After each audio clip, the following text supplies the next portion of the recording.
Que a boa mão de Deus seja com você. Vamos dar continuidade à nossa matéria de soterologia. Sou o professor Rogério de Souza, junto com o Instituto Supera.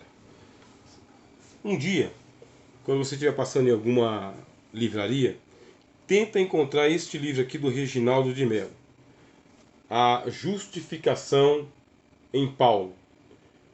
É um livro difícil de ler, tá bem? Justamente por causa que ele fala sobre a nova perspectiva de Paulo. Mas é um livro que vai valer a pena você ler, porque se a gente está falando da nova perspectiva de Paulo, vamos falar da doutrina da justificação. Não tem como você estudar soterologia sem entender alguns conceitos soterológicos. Primeiro, o da justificação. Vamos falar sobre a justificação. Como que acontece a justificação lá na segunda instância? Todo aquele que praticar esta lei, por ela viverá. A salvação vem pela boa obra. Quais são as boas obras? São aquelas que estão prescritas na lei. Não tem que inventar nada. Chegou a Páscoa, celebra a Páscoa.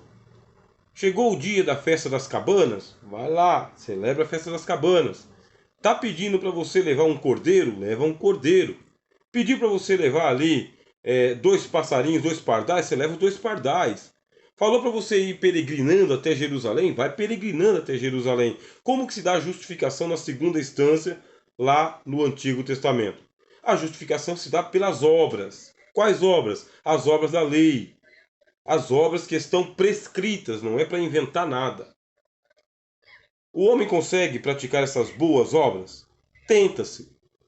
Tenta-se, inclusive surgiram aí os fariseus. Os fariseus, eles se gloriavam de que eles eram cumpridores exímios da lei. Graças te dou, ó Deus, porque jejuo, porque dou dízimo, porque não sou como os demais homens, roubadores. Eles guardam todos os preceitos da lei. Mas guardam? Não, não guardam. Não guardam porque o Senhor Jesus mesmo disse: vocês dão o dízimo do endro, do cominho, da hortelã e ignoram a fé, a justiça e a misericórdia. Não tem. Não tem. O Cristo chegou fazendo o bem e porque era sábado, queriam matá-lo. Os líderes da lei promoveram o julgamento injusto do Senhor Jesus. Cristo foi injustamente julgado numa madrugada, sem nenhum processo, sem nenhuma palavra de defesa, nenhum advogado. O Cristo foi injustiçado diante do tribunal do Sinédrio,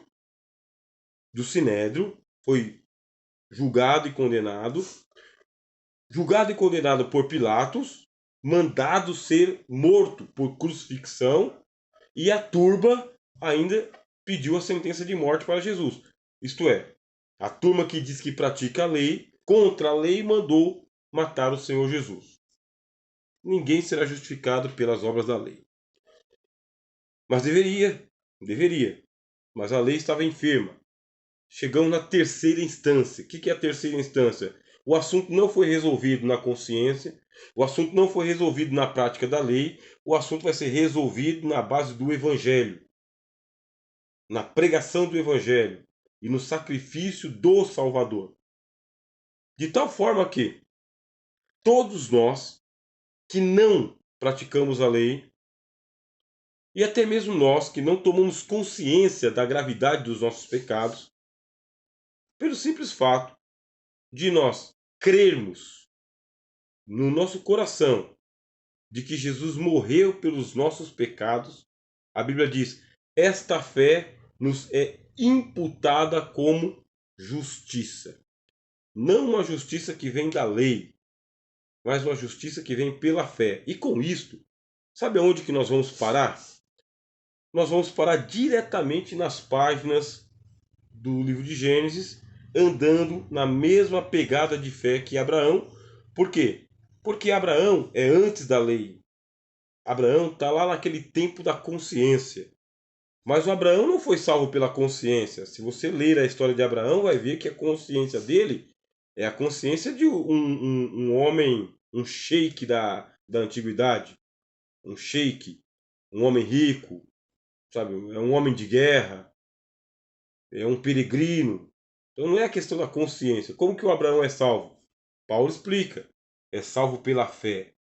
Ele creu em Deus. Quando Deus disse: conta as estrelas, se puderes contar, assim será a tua descendência. Creu Abraão em Deus, e isso foi-lhe imputado por justiça. O que nos ensina a doutrina da justificação? De que nós somos justificados pela fé somente, sem as obras. Isto é, mesmo que nós não tenhamos praticado as obras que a lei manda você praticar. Justificação pela fé. Você crê.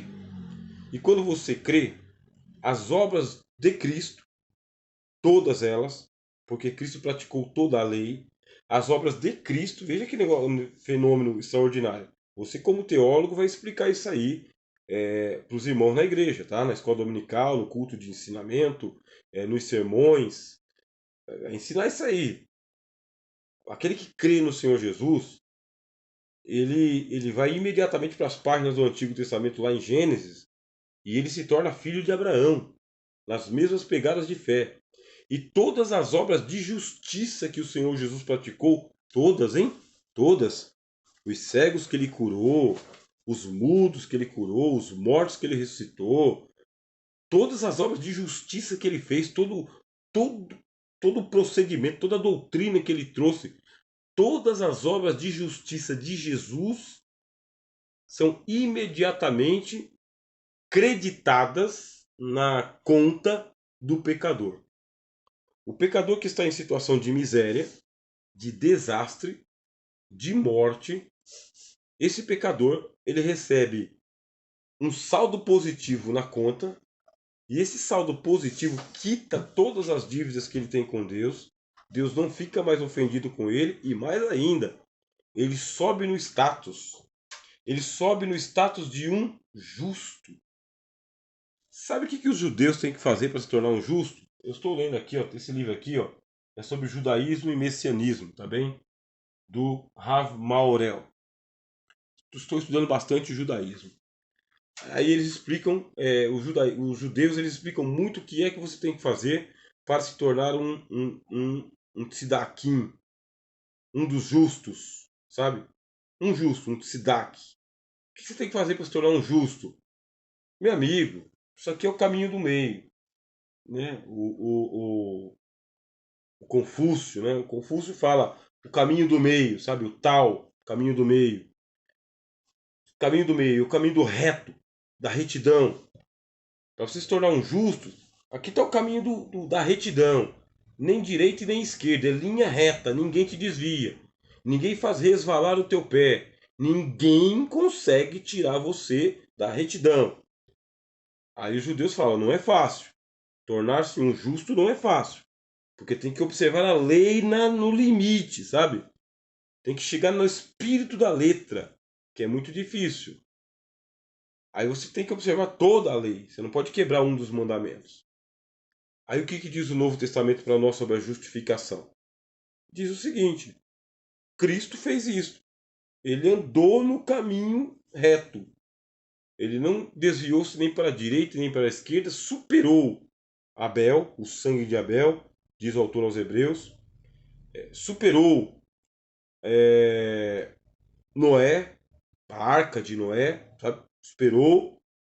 Superou a fé de Abraão, superou Moisés, construiu uma casa muito melhor do que a casa de Moisés, superou Jonas, superou Salomão, superou os profetas. Cristo, mais excelente que os céus, no caminho do meio, aqui, ó, no reto, na retidão. E ele, como sendo justo, diz o seguinte: quem crer em mim, ainda que esteja morto, viverá. Eu creio. Aí você fala, eu creio. Ah, se com tua boca confessares e em teu coração creres, serás salvo. Isto é a salvação. Isso é a doutrina da salvação no Novo Testamento. Se com tua boca confessares e em teu coração creres, serás salvo. Todo aquele que invocar o nome do Senhor será salvo. será salvo por completo, não será salvo só dos pecados imediatos. Será salvo de todos os pecados. Isto é justificação. Está justificado. Está justificado diante de Deus. A palavra grega, que é o dikaios, dá o sentido de que Jesus faz uma declaração, e Cristo não pode mentir, tá? Não pode. Eu sou o caminho, a verdade e a vida. Cristo é a verdade. Cristo faz uma declaração de justo. Este aqui está justificado. Quando que ele fez isso? Filho, paralítico, né? Filho, tua fé te salvou. Perdoados estão os teus pecados. Vai para tua casa.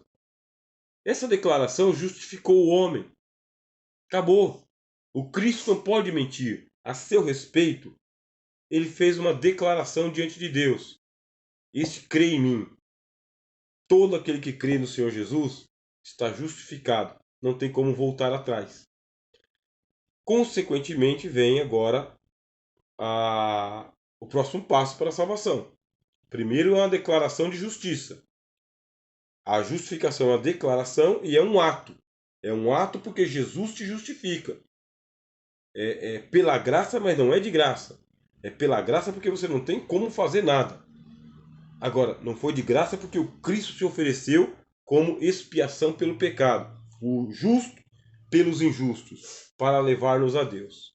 E agora, com o que eu faço com tudo isso de justiça na minha vida? Com todo esse crédito de justiça na minha conta? O que eu faço? Agora nós vamos para uma nova vida. A nova vida que o Novo Testamento vai chamar de paleginésia, tá bem? Paleginésia. O que é a paleginésia? Paleginésia é a regeneração, tá? A doutrina da regeneração, mais popularmente chamada de um novo nascimento. Paleginésia. O que significa isso? Significa que agora você é uma nova criatura. A natureza do Evangelho veio para você. A natureza de Cristo veio para você. A natureza de Deus veio para você. Para fazer uma regeneração. Quer dizer, você não perde a sua consciência de quem você é. Você não perde a sua identidade. Você se reconhece. Não perde a sua memória. E não perde a sua responsabilidade. Fica tudo aí com você. Só o que você vai receber? Você recebe o Espírito Santo, o Espírito da graça. E o que mais você recebe? Você recebe a regeneração, a paliginésia, a semente da palavra de Deus, que começa a gerar em você um novo homem, para que você seja feito segundo a imagem e a semelhança de Deus, para o seu crescimento espiritual em Cristo Jesus. Essa sua regeneração, ela é ato contínuo. Ou seja, o novo nascimento é ato contínuo. Primeiro você aceita a palavra, começa a passar pela gestação, confia no Senhor, e aí você nasceu de novo. Nasceu. Mas esse nasceu de novo não é, sabe, nasci, tá nascido. Não, você nasceu, agora você vai sendo regenerado. Essa sua regeneração é ato contínuo. Como disse o apóstolo Paulo, até que todos cheguemos à plenitude do Filho de Deus, a homem perfeito ou a varão perfeito.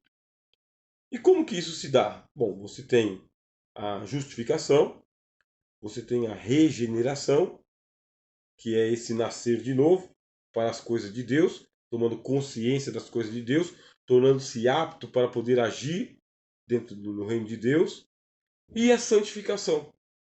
Santificação é a terceira doutrina. Pela santificação, o que significa? Significa que a santidade de Cristo também é atribuída a você. E agora você é santo diante de Deus. Está justificado, está regenerado e está santificado. Pronto. Você não precisa fazer mais nada? Não, não precisa. Para a salvação, não. Para a salvação, não. E as obras? Vou discutir com vocês aqui na próxima aula sobre a questão das obras, porque aí entram os calvinistas, entram os arminianos. A gente vai falar um pouquinho sobre essas duas divergências teológicas que tem aqui. Mas a santificação, a justificação e a regeneração são atributos de Cristo a nós. Ninguém se regenera a si mesmo. Ninguém se justifica a si mesmo. E de igual forma, ninguém se santifica a si mesmo. Agora, quando a gente chega na questão da santificação, existe duas dimensões. Anota isso aí, não deixa passar essa oportunidade não. Anota aí sobre as três instâncias da salvação. A primeira instância sobre a consciência, a segunda instância sobre a lei, a terceira instância sobre o evangelho. Anota aí as três doutrinas principais: a regeneração, a justificação e a santificação. E anota aí as duas dimensões da santificação. Qual que é a primeira dimensão? É a santificação como atributo. Quando a santidade de Cristo ela é atribuída a você. E a segunda dimensão é quando você conserva a santidade. Você conserva. Cada um de vós saiba possuir o vosso vaso em santificação e honra. Seguir a paz e a santificação, sem a qual ninguém verá o Senhor. Como que se dava lá no Velho Testamento para você se tornar santo? Era difícil. No Velho Testamento, para se tornar santo era difícil. Por quê? Porque nem o sumo sacerdote ele era santo. O sumo sacerdote, antes de fazer o sacrifício, ele tinha que oferecer sacrifícios por ele. Aí ele colocava a roupa. Ele ia lá e oferecia os sacrifícios. Manchava toda a roupa. Ficava com o pecado do animal na roupa. Ele tinha que tirar a roupa e tomar outro banho para se purificar. Não era fácil se santificar no Velho Testamento. Chegou em o Novo Testamento, a santificação veio, porque o Espírito Santo não pode habitar sem te santificar. Então, o Espírito Santo te santifica para ele então habitar em você. Agora, como que faz? Agora você vai fazer a manutenção da santificação. E aí o apóstolo Paulo vai colocar, né? O vosso espírito, alma e corpo sejam plenamente conservados e irrepreensíveis. É você que vai cuidar disso aí. John Owen, tem um livro que fala sobre ele aqui. John Owen faz parte dessa turma aqui, ó, a turma dos puritanos, tá bem? Esse livro aqui, ó, Os Puritanos, Suas Origens e os Seus Sucessores. Você vai gostar bastante de adquirir esse livro, escrito pelo Dr. Martin Lloyd Jones, tá bem? John Owen, ele fala que você precisa fazer a mortificação da carne. Paulo falou. Como que você vai fazer para conservar a santidade? Vai ter que fazer morrer a concupiscência que vai atuar em seus membros. Toma cuidado para você não colocar a doutrina da salvação nas bases do legalismo, tá? Do legalismo. Porque se você não entender muito bem a doutrina da salvação, a gente vai falar sobre aqui no próximo vídeo, eu vou falar com você. Se você não entender bem, você vai explicar a salvação com bases legalistas. E o legalismo, ele ensina tanto você como ser santo, o legalismo vai ensinar você como ser justo, e o legalismo vai ensinar você como nascer de novo. Aí você vai atrás do legalismo. Só que dentro da soterologia a gente teve gente que entendeu isso, o perigo de você estar na segunda instância e não na terceira. É mais ou menos o seguinte: depois que o assunto subiu para o Tribunal Superior, depois que o assunto subiu para a terceira instância, a turma de baixo não tem o que fazer mais. A turma de baixo não tem o que fazer. A coisa só podia ser pensada na segunda instância enquanto estava na dispensação da lei. Mas depois que veio Cristo, que levou o assunto para os céus, que já deu diante de Deus a justificativa pela nossa salvação, o assunto não pode mais ser tratado como legalismo. Não toques, não manuseies, não comas, dias que deve ser guardado, um sábado aqui, um domingo ali, uma sexta-feira santa lá, uma Páscoa aqui, um Natal ali. Essas bases aí são quinquilharias. O assunto está resolvido em terceira instância, diante de Deus, pelo Filho de Deus. Essa é a doutrina da graça, que eu vou reservar aqui o quarto vídeo. No terceiro já vou começar a falar. O quarto vídeo só para falar sobre a doutrina da graça. Só sobre a doutrina da graça. Por isso que o John Owen, que eu acabei de citar para vocês, ele fala: nós temos que pensar em santificação sem cair no legalismo. Você vai fazer a mortificação das obras do pecado, mortificando o seu corpo, reduzindo a servidão, como diz o apóstolo Paulo, mas sem buscar uma pretensa salvação pelas boas obras. Isto é, você vai se livrar dos seus vícios. Você não vai alimentar os seus vícios. Agora, se você alimentar os seus vícios, a manutenção que você deveria estar fazendo da santificação não está sendo feita. Consequentemente, isso aí vai macular a consciência. Maculando a consciência, aí você já não está agindo mais pela fé. São as coisas que estão escritas na Bíblia, na Palavra de Deus. E é um algo ligado com o outro algo. Tomou as suas anotações? O que você achou?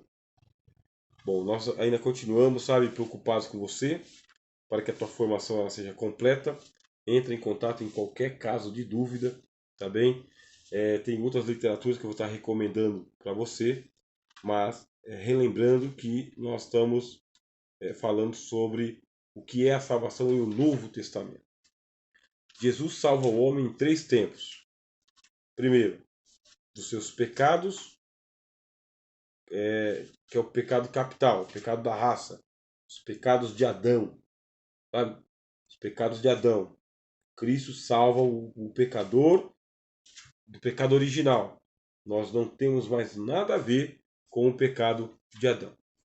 Segundo, Cristo salva o homem dos seus pecados pessoais.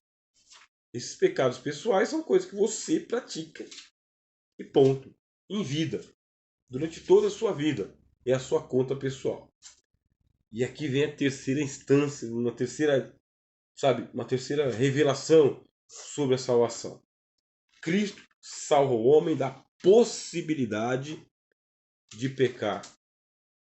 Isso é extinto por completo a possibilidade de pecar no mundo vindouro. Nós passamos para a vida eterna e passamos limpos, inocentes, justificados, novos. Passamos para a vida eterna novos, sem possibilidade de pecar. Agostinho, eu tenho ele aqui também na minha biblioteca. Agostinho é um dos referenciais do estudo da teologia. Agostinho ele tinha uma frase, e a frase dele é a seguinte: antes da queda, poderíamos pecar. E aí o Tomás de Aquino, o Aristóteles e uma turma toda fala: se alguma coisa tem possibilidade de acontecer, ela vai acontecer. Se houver uma possibilidade em 1 zilhão, essa única possibilidade quer dizer que vai acontecer. Antes da queda, podíamos pecar, diz Agostinho. Após a queda, nós não podemos não pecar. Há uma lei do pecado, e essa lei do pecado faz eu pecar. Antes da queda eu podia não pecar. Após a queda eu não posso não pecar. Aí vem a terceira parte da frase de Agostinho. E ele diz: mas após Cristo eu não posso mais pecar. Depois do Evangelho eu não posso mais pecar. E como assim? Chegará o dia, o momento em que a nossa natureza ela será impecável, incorruptível, inalienável, perfeita. Em que instante que vai dar isso daí? Aí nós temos que falar no dia da volta do Senhor Jesus. No dia da volta do Senhor Jesus, quando Ele nos arrebatar ou nos ressuscitar dentre os mortos. E é por isso que você tem que chegar até o final do estudo de teologia para estudar escatologia quando a gente vai falar sobre a volta de Jesus. Então daqui a pouco eu volto também ao terceiro vídeo, onde nós vamos falar sobre o problema da doutrina da justificação pelas obras ou sem as obras. E vou falar sobre os calvinistas e os arminianistas, e aí você vai ter que ler bastante para poder amadurecer esse assunto. Sou o professor Rogério de Souza, junto com o Instituto Supera. Até mais.